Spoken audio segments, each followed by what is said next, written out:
Victor Wembanyama. What do I have to say that hasn't already been said? He's played one game this season. He averaged 40, 15 rebounds, 1 assist, 1 steal, 3 blocks.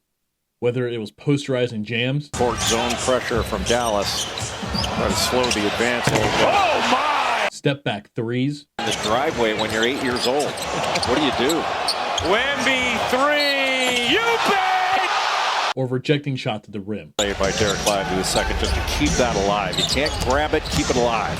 Davis on the attack, altered by Wembanyama. Victor Wembanyama just played one of the most complete games I've ever witnessed with my own two eyes. 40 points on 15 of 21 from the floor, 1 of 2 from 3, only 2 threes taken, only 1 made for a 40-point game is something we have not seen from Victor Wembanyama. A guy that took 5.5 threes his rookie year, almost 9 threes a game his second year, decided I'm bigger, I'm stronger, I'm much, much taller. I am now much more athletic than everyone else on the court, and I'm going to dominate in the paint. I'm going to dominate in the mid-range. I'm going to dominate only on 2 shots. He didn't even need a 3-ball to dominate on every single facet of the game. Anthony Davis is a phenomenal basketball player. We know this. He made Anthony Davis look like he wasn't even there.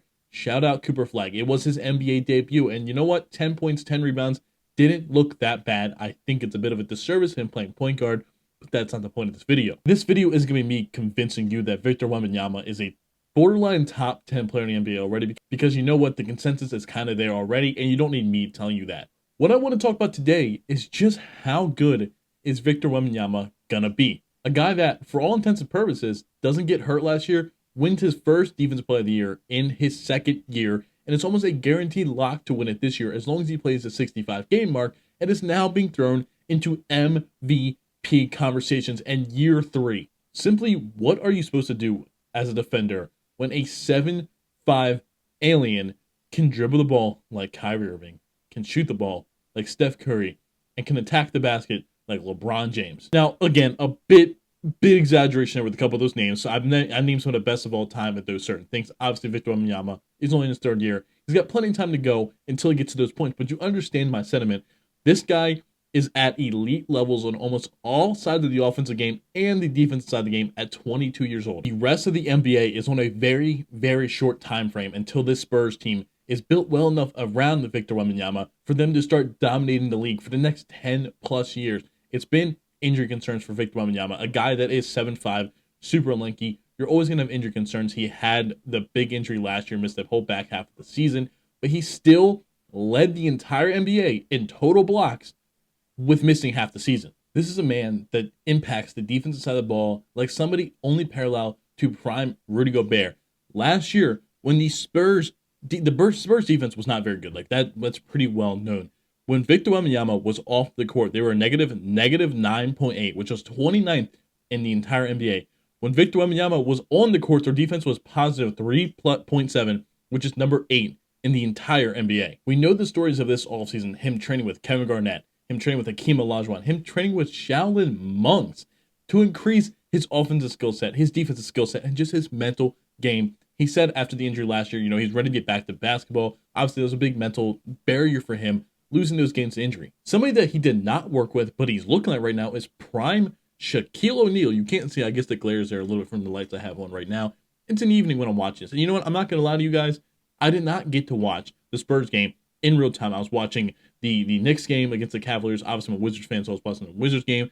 I was tuning in here or there, but I was not completely locked in. Probably as much as I should have been once I knew what kind of game he was having. I went back and I just got done watching it, and you know what?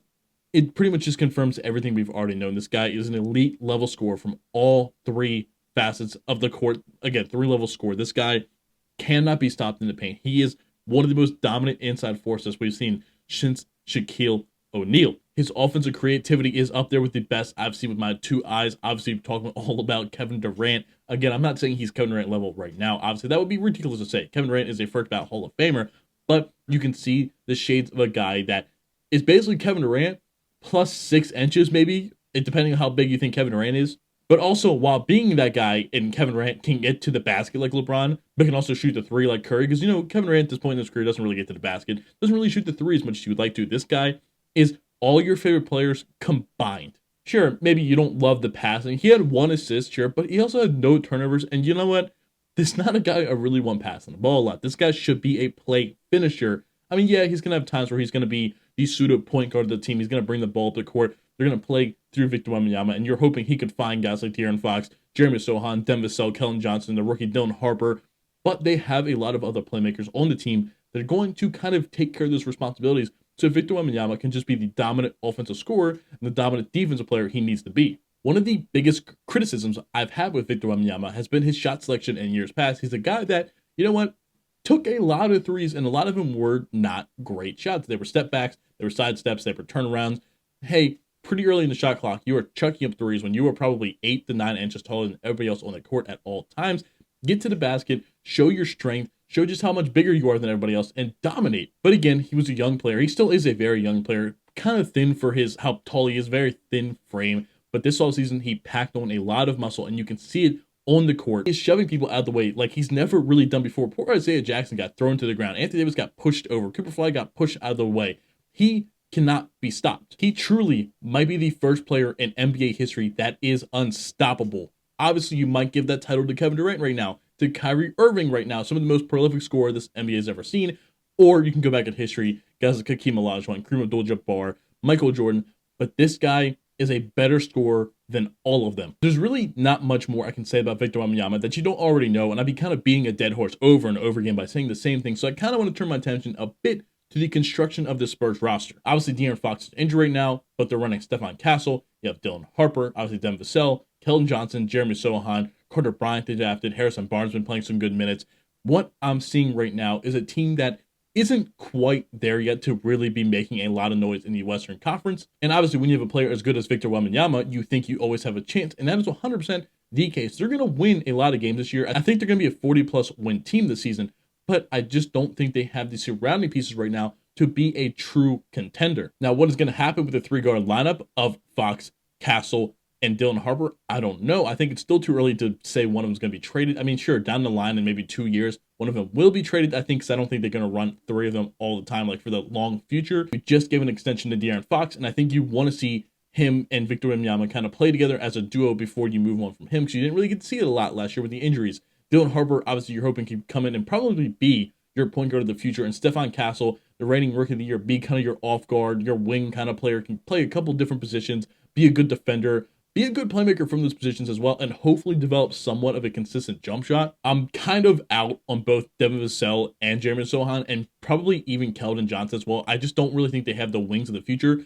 Carter Bryant is a young player that I think should be a good advocate, could be a good 4 next to a guy like Vic in the future. I don't think he's there yet. Obviously, Harrison Barnes, a good vet. This team is in some need of a wing, and I think Devin Vassell's got to be gone by the trade deadline, if not by the end of the season or in the next offseason.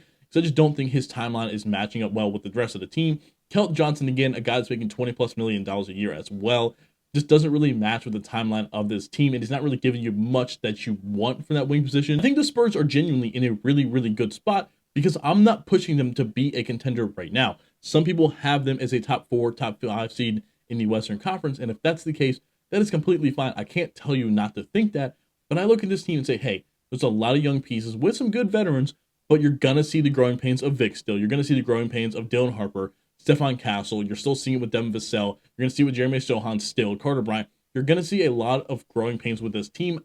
Obviously, I didn't even mention Luke Cornett, who I think is a very, very good mentor for Victor Wembanyama. Hell, you even saw some lineups they were both on the court together. How can you stop a pick and roll of Victor Wembanyama and Luke Cornett? I just don't think you can. So that's going to be really, really fun to watch this season. But I think this team needs one more solidified piece before I'm really taking them seriously. It is in that wing position. Who is it going to be? I don't know. I don't think it needs to be a star of any type. I don't think they need a superstar in there at the wing. But I do think they need a guy more reliable with the shot than a Devin Vassell. Maybe even more perimeter defenders because, I mean, you hope Dylan Harper's fine perimeter defender. Obviously, Stephon Castle, you're looking at to be pretty good. Carter Bryant looking at to be pretty good. But I think you need another perimeter defender so Wemby doesn't have to do everything down there. But again, this isn't me also talking down the Spurs. I think they're going to be bad. I think they're going to be fighting for the play-in. Again, I've had some Spurs fans in the comment section below say, like, hey, maybe you're just not watching enough, man. They're going to be good. If that's the case, hey, hands up. I'm never going to be ashamed to be proven wrong on like a negative take. Not that I'm being negative. I'm being a little bit realistic to what I see. If I'm wrong, then I'll be very happily wrong. You know what I mean? The NBA is on notice. Victor Wembanyama and the San Antonio Spurs are coming back for another dynasty, and I don't think there's anything you can do to stop it. I hope you enjoyed the video. I'm trying to get, again, more some like commentary videos out there. So let me know how this was. A little bit different style. I was hoping to talk a little bit different. I don't really know, but I'm on the road to 1,000 subs. So if you really wouldn't mind hitting the subscribe button, I would appreciate that a lot. I'll see you guys later. Peace.